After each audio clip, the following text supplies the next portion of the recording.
together. I want to begin with just a moment of gratitude and a moment of memory for, in light of the passing of Rev. CT, Vivian, and Representative John Lewis. And so both of these men, many of us, I think, recognize them as lieutenants of the nonviolent movement alongside Dr. King in the 60s and in the fight for civil rights. And just the irony of these two recipients of the Presidential Award and fierce freedom fighters passing within such a short amount of time with one another is remarkable and fitting. These two men lived a legacy of nonviolent resistance, and let's see if I can.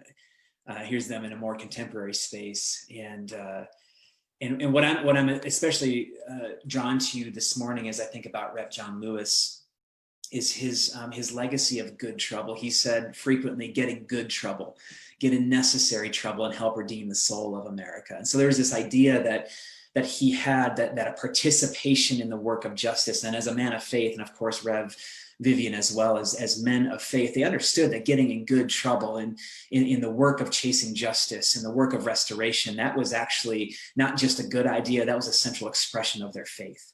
And so I carry this quote with me from Rep. John Lewis as a commissioning for the work that I'm engaged in, and a commissioning over us as followers of Jesus in this moment in time to get in some good trouble. And so, as Lita said, my work is peacemaking, and I train peacemakers all across the country. And there's a great misunderstanding about peacemakers, that they're peacekeepers. And I want to offer a distinction real quick before I enter into my thoughts here, because this man right here, he was a peacemaker. He wasn't a peacekeeper. A peacekeeper is someone who somehow finds a way to enable the status quo. And the status quo in our country is a status quo of injustice. And so peacekeepers usually tend to make the oppressed people be quiet and tend to tell the oppressors to maybe manage their oppression in more tolerable ways, in ways that the oppressed can metabolize a bit more. That's peacekeeping, maintaining the status quo. Rep. John Lewis was a peacemaker. This man disrupted the pseudo peace of the status quo for the sake of a better hope, a better future, a mutually reciprocal, beneficial future where we get to stand shoulder to shoulder with one another in what Dr. King referred to as beloved community. And so this man right here is a peacemaker, and he's what I aspire to live, love, and lead like.